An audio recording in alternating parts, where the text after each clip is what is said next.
So nkuko mubibona rero turi kumwe n'umusista umeze neza, ni umusista w'umunyamujyi. Hari utubazo dushaka kubaza. Wari ubizi? Wapi nabyarenze. Wari ubizi kuri mwiza? Biragutunguye. Hanyuma baravuga ngo perezida iyo yagiye mu nama urumva ukeka ko arasinzira ari bwagiye. Icyo kibazo ko kigoye mani. Kiragoye. Hanyuma ngiye kukubaza ikindi. Iyi ni inote y'igihumbi. Ngiye kubaza ikindi kibazo. Hanyuma ko bavuga ngo mwarimu abaza ibyazi.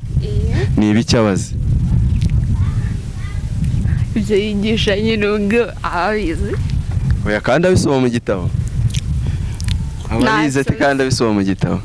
Igihumbi kirakunaniye. Katugwandi mahirwe. Hanyuma uri kubona papa wawe yakoresheje ubukwe, sibyo?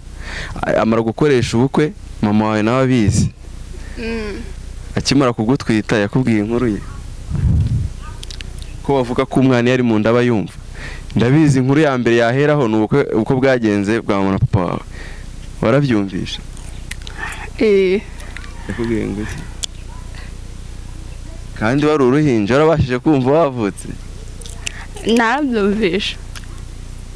Igihumbi kiramunaniye.